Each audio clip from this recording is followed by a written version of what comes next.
कमरिया पथे धनिया कमरिया पथे धनिया कितेलाबा मलगते गते कमरिया पथे धनिया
पेपर पढ़ल भाई रो अतिया नेहवा के माई सगरो गौआ जागल बा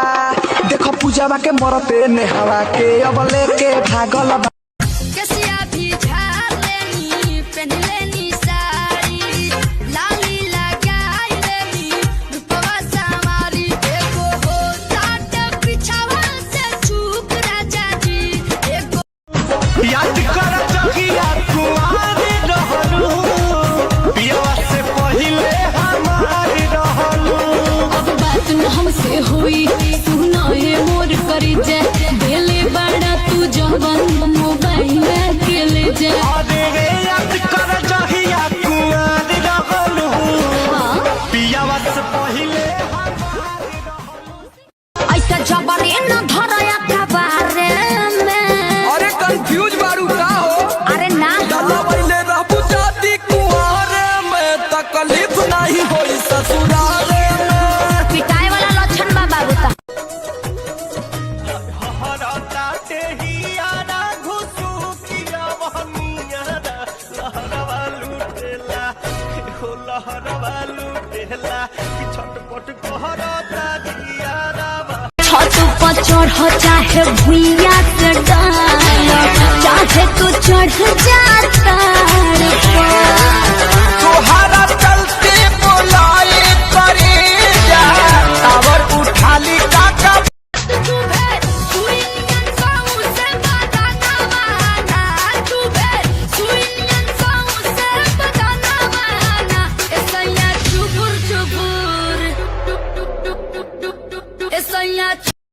ढोढ़ी हाउ भार तोरे गरम हो बाजार चिखा दे तनी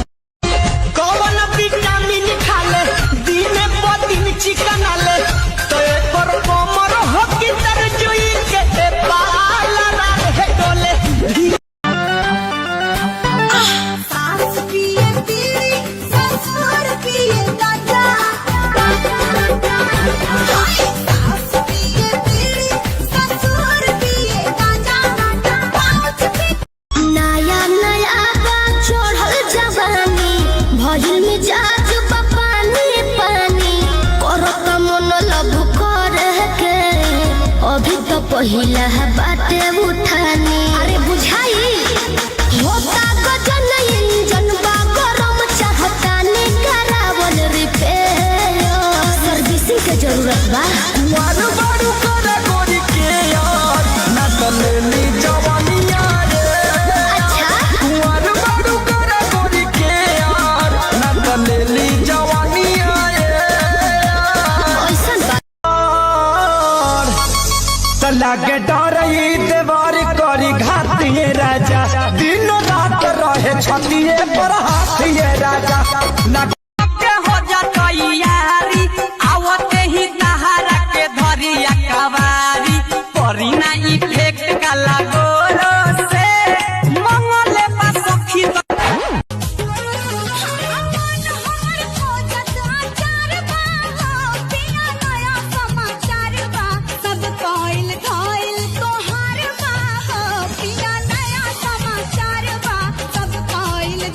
जो बन होई फ्यूज जे करबे तू यूज होई चढ़ल तोर जवानी छोड़ता काहे पानी